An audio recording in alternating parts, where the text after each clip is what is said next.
பார்த்தீங்களா 7:45 தான் ஆகுது. மணி தெரியுதா?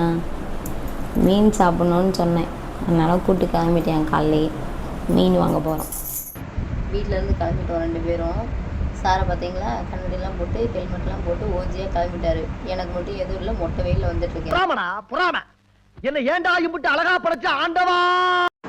என்ன இடம்டா இது? பெரிய பெரிய பில்டிங்காக இருக்குது. தெரியாதா? 8 மாதம் தாங்க வெளியே வரல. எந்தெந்த இடம் எங்கெங்கே இருக்குன்னே தெரிய மாட்டேங்குது. எல்லாம் மறந்து போச்சு. புதுசாக தெரியுது எல்லா இடமும். என்னென்ன சொல்கிறோம் பாருங்க. கம்பி கட்டுற கதையெல்லாம் எடுத்து போடுறாங்க.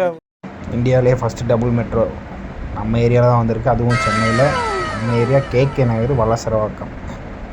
அது போயிட்டுருக்கு. இப்போ வரைக்கும் கரண்ட்லி போடலை, மேலே ஒர்க் பண்ணிகிட்ருக்காங்க. அப்படி தான் நினைக்கிறேன். இன்னும் ஆக்டிவேட் பண்ணல. ஆக்டிவேட் பண்ணால் கொஞ்சம் நல்லாயிருக்கும். சென்னைக்கு கொஞ்சம் ஃப்ரீ கிடைக்கும். பூந்தமல்லி டு வடபழனிக்கு. இந்த சைட்லாம் வந்துட்டு ஒரு 3 ஆக்சிடெண்ட் ஆகிருக்கு. அதாவது எப்படின்ட்டா, பாலம் மேலே விழுந்து இறந்து போயிருக்காங்க. ஸோ வந்துட்டு பார்த்து அந்த சைடு கேர்ஃபுல்லாக கொஞ்சம் போங்க. நான் ஓகேவா? மேலே ஒர்க் பண்ணிகிட்ருக்காங்க. எப்படி என்ன நடக்கும்னு தெரியாது. கொஞ்சம் பார்த்து கேர்ஃபுல்லாகவே போயிட்டு வாங்க. கேட்குற இடமா இன்னும் வாங்காமல் இருக்காங்க, வந்து வாங்கிக்கோங்க. வெயிலில் பார்த்தீங்களா? வெயில பார்த்துக்கிட்டே இருங்க. காலை வெயில் ரொம்ப நல்லதுங்க. வரேன். கிரிக்கெட்லாம் விளாட்றாங்க. எங்கேயுமே அனுப்ப மாட்டுறாங்க கொஞ்சம் கூட. அதாவது ஒரு கிரிக்கெட் விளாட்றாங்க, போய் விளாடவா சார்? எங்களுக்கெல்லாம் எவ்வளோ பெரிய ஆசை தெரியுமா கிரிக்கெட்லாம் விளாட. விடவே மாட்டுறாங்க, எங்கேயுமே விட மாட்டுறா. 24 hours வீட்டுக்குள்ளே தான் இருக்கணும். அதுவும் கூடயே வேறு வழியில் இருந்தே ஆகணும். ஞாயிற்றுக்கிழமை ஒரு நாள் லீவே வந்து ரெஸ்ட் எடுக்கிறக்காண்டி தான் விட்றாங்க. ஆனால் இவர் வந்து கிரிக்கெட் விளையாட போகணும். அப்படிலாம் இல்லை. கல்யாணம் டென்னிஸ் ஆட கல்யாணம் பண்ணிட்டாலேவும் அவ்வளோதான். எல்லாத்தையும் மறந்துடுங்க. என்ன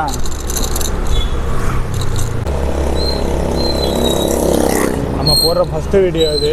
கொஞ்சம் சப்போர்ட் பண்ணுங்கள், லைக் பண்ணுங்கள், ஷேர் பண்ணுங்கள், கண்டிப்பாக கமெண்ட் பண்ணுங்கள், சப்ஸ்கிரைபும் பண்ணி விட்ருங்க.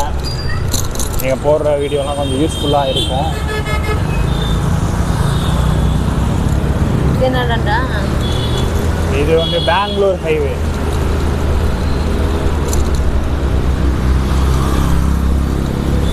இந்த சைடு கொஞ்சம் ரோடு மோசமாக இருக்கும்.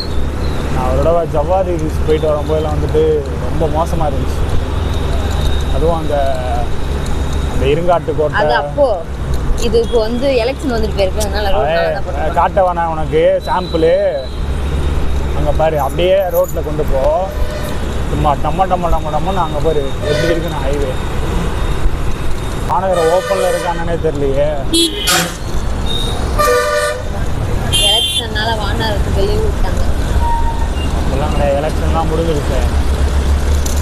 தெரிஞ்சு அவனால் கெஸ் பண்ண முடியுதா எங்கே இருக்குன்னு? யாருக்கு தெரியும்? ஆனால் வானகருக்கு வந்திருக்கோம். ஆனால் நைட்டு வந்தோம். இங்கே பார்த்தியா எவ்வளோ கூட்டம்ட்டு? இதுதான் வானகரம். ஹைவேல ஓட்டும் போல பக்குன்னு இருக்கு. அது இவ்வளோ வச்சு ஓட்டும் போது அப்பா சாமி. இந்த கடையில் தான் ஒரு நாள் 3 மணிக்கு வந்து டீ குடிச்சோம் நம்ம. சிரிச்சுக்க. பாத்தீங்களா? பாருங்க, வானகரத்தையும் வாங்க போறோம். வானகரத்தை வாங்க போறோம். அதுக்கு வாய்ப்பு இல்லை.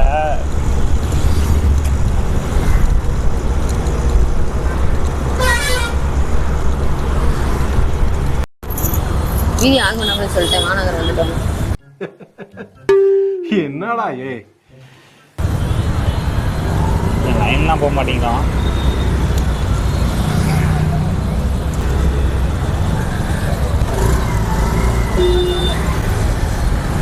நான் கண்டிப்பாக உள்ள வர மாட்டேமா, எனக்கு தெரிஞ்சிச்சு. உள்ள வர கூட்டமாக இருக்கு. ஐயோ, ஏன் உள்ள வர மாட்டேன்? ரொம்ப கூட்டமாக இருக்கா இல்லையான்னு பார்க்க போகிறான். கிளம்பி போகிறான் பாருங்க.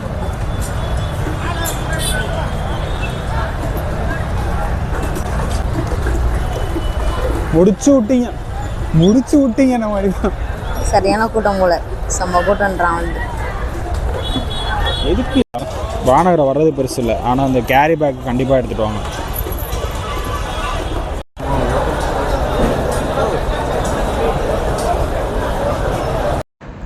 உள்ள ரொம்ப கூட்டத்தில் சத்தம் ஒன்றுமே கேட்கல. அதாவது மீன் வாங்கினா அது அந்த சவுண்டு பேசுகிறது கேட்காது, ஏன்னா ரொம்ப கேன்ட்டு இருந்துச்சு. அந்த அளவில் சிந்தியாவும் கூட்டம் இல்லை. சிந்தியாலாம் கூட்டம் வந்தால் சாணியாக இருப்போம் இன்றைக்கி.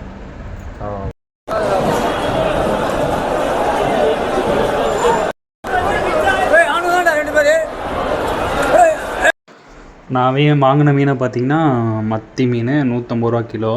அப்புறம் சங்கரா மீன், அதாவது ஒரு அளவுக்கு சின்ன மீன் வந்துட்டு 180 சம்திங். நான் 180 ஒரு கிலோ வாங்கினேன். கூப்பிடுவாங்க பாருங்க, எப்படி கூப்பிட்றாங்க மட்டும் பாருங்கள். மீன் வாங்கிட்டு வெளியே வந்தீங்கன்னு வச்சுக்கோங்க, சண்டைக்கு கூப்பிட்ற மாதிரி கூப்பிட்டுட்டே இருப்பாங்க உங்களை சுற்றி.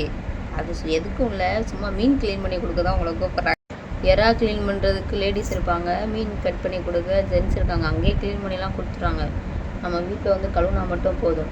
இந்த பையன்கிட்ட சொல்கிறேன், நம்மளும் இங்கேயே கட் பண்ணி க்ளீன் பண்ணி வாங்கிட்டு போயிடலான்னா, கட் பண்ணி க்ளீன் பண்ணாமலே என்னை கூப்பிட்டு வந்துட்டான். அங்கேருந்து இப்போ நான் வெயிலாக இருக்குது வீட்டுக்கு போகலான்னு சொல்லிட்டான். பார்க் பண்ணதுக்கு வண்டிக்கு டோக்கனுங்க 10 ரூபா வரையில். அது 10 ரூபா நீங்கள் காசை கொடுத்தீங்கன்னா காசை இல்லைன்னா அங்கே ஜிபே பண்ணிட்டு தான் வரணும். ஜிபே இருக்கா இல்லையானே ஒரு டவுட் ஆகிடுச்சு எங்களுக்கு. அங்கே வேறு 2 பேரும் மாற்றி எங்களுக்குள்ளே டிஸ்கஸ் பண்ணிக்கிட்டே இருக்கோம், ஜிபே இருக்கான்ட்டு. இவன் கையில் சுத்தமாக காசு எடுத்துகிட்டு வரல, எல்லாமே ஜிபே தான் பண்ணிகிட்டு வந்தான்.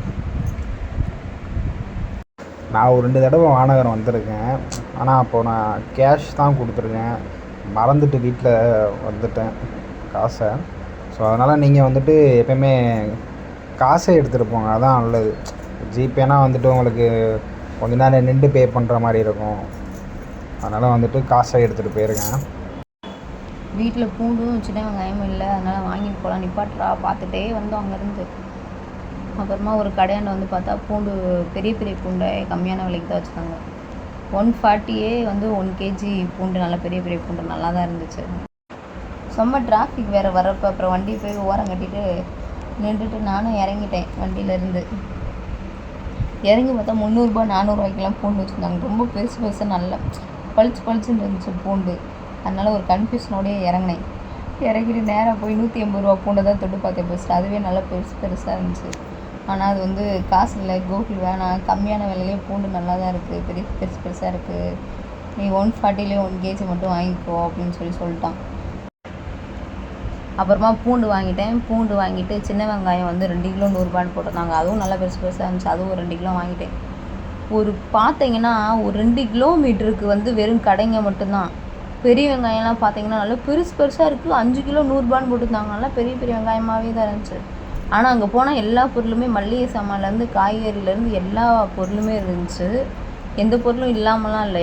வானகரத்துக்கு மீன் வாங்க வந்தீங்கன்னா நீங்கள் காய்கறி, ஃப்ரூட்ஸு, மளிகை சாமான் எல்லாமே வாங்கிக்கோங்க. ஒரு முட்டை கடை இருந்துச்சு அங்கே வர வழியில்.